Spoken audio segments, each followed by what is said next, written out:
Alright everybody, welcome back to another Tower Heroes video, and as you can probably tell from the title, this is a new series called Teaching Tower Heroes. Now, I'm really hoping that you can kind of guess what the series is based on just because of the title, but for some reason, if you don't get it, basically, I am going to be teaching, people who are new to Tower Heroes, and maybe some people who are actually, pretty, like a veteran to Tower Heroes, about some stuff about Tower Heroes. I just said Tower Heroes a lot. So this was voted on by a community post, and so yeah, this is just gonna be episode 1, kind of just like little overview of Tower Heroes, just to kind of get you started, So why don't we just begin?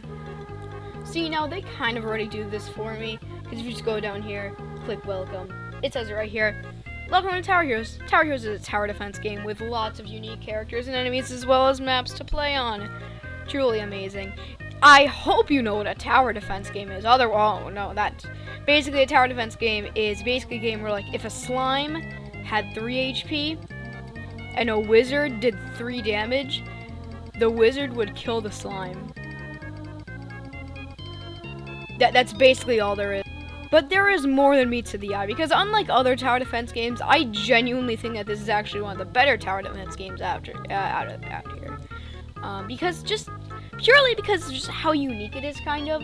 Because as you can see, there's all these towers here, as you can see, so much. Like, hold on, I gotta count this, hold up. So I just counted it, there's 31 heroes. You know how much that is? That's like a lot! So there's a lot of things to choose from. And not counting the enemies. You can go over here and click enemies. You can only see the enemies I've actually versed before. But why don't we just take a look into the undead category?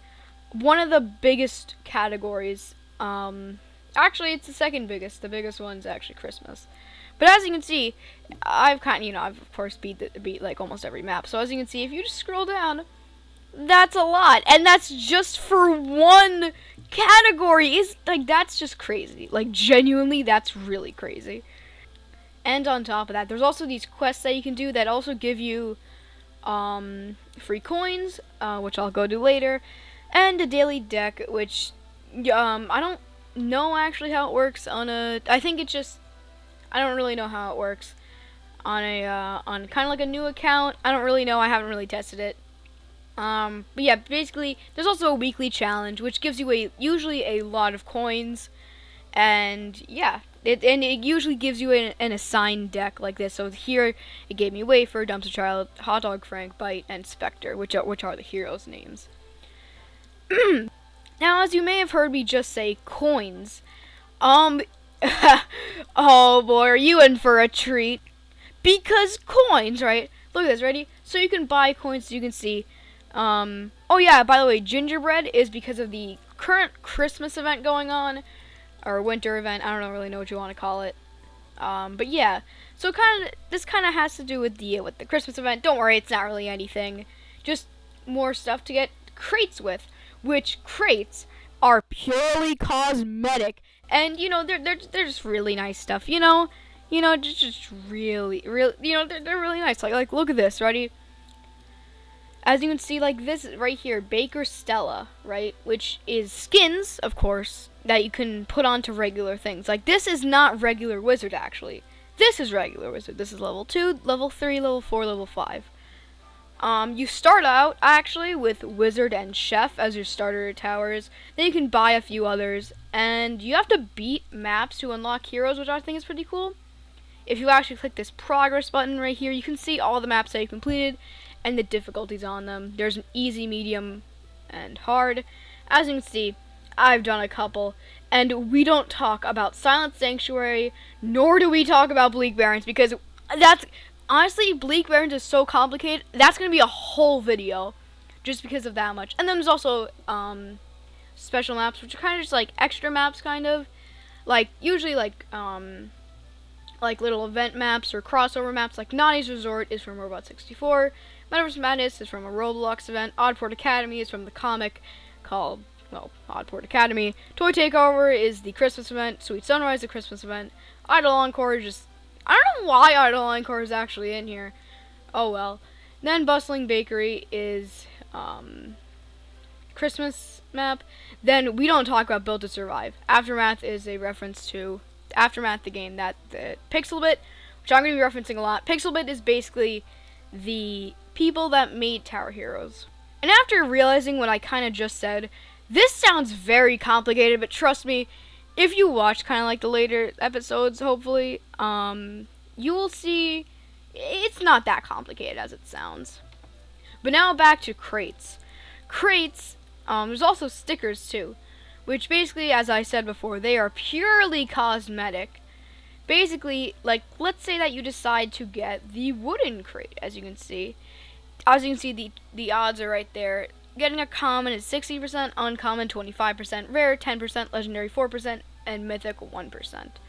And I don't have everything in the wooden crate, just some random stuff, but I have most of the stuff, I would say. There's just some stuff I'm missing here and there, but for the most part, I have everything. And then stickers are a little bit different, because their common is 60%, uncommon 25%, rare 10%, legendary 4.5%, which is a difference from here, where it's usually 4, and the mythic is a 0.5% chance. Now you may be saying, wait, that sounds pretty bad. And you would be right. However, stickers are actually these things, which if you press E on a keyboard, or there's a button down there, these are other stickers. There's kind of like things, I think they were kind of made for Xbox players because they couldn't talk, but basically, it just kind of puts a little sticker there.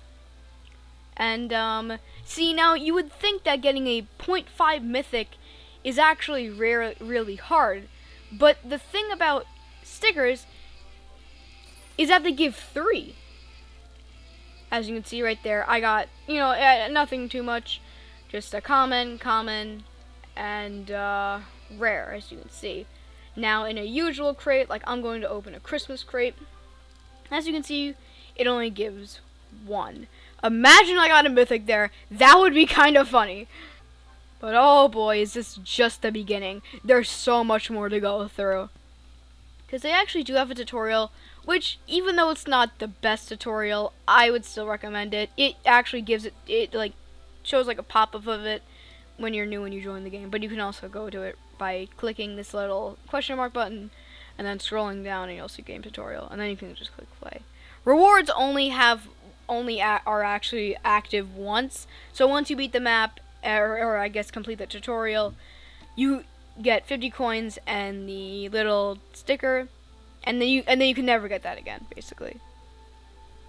There's still more though. But I would recommend the tutorial as it is a little bit helpful, even though it's not the best. It's what we're dealing with, so it's fine. It's probably like 8 minutes, and now you're thinking, okay, well that has to be it, right? No, there's more. Mimics are and will always be the thing that you will hate the most in Tower Heroes. Basically, mimics are these things that rarely spawn. I'm talking like 1 in 10,000 chance to spawn, which is the Nico bot, which of course I don't have. As you can see, there's so much here that I'm going to list them all in what map they are, okay? Although it would kind of take a while, so I'm just gonna list them really fast. Phew,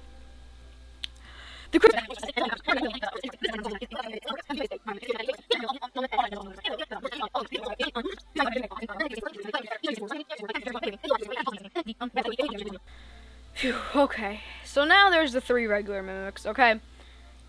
The mimic, which as you can see, this is a little indicator about how much you have actually beaten of this enemy.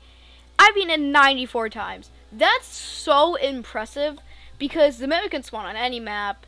It's just a 1 in 100 chance. Mimics will be its own video, don't worry about that. So yeah, regular mimics are 1 in 100 chance. They give just a few extra coins, like 10 to 20, I would say. Then the big mimic is a 1 in 1,000 chance. I've beaten 15 of these, which is kind of insane when you think about it. And, yeah, they give, like, a lot, kind of, not a lot, but, like, 30 to maybe 50, I would say. Then the gold mimic, which is a 1 in 10,000 chance to find.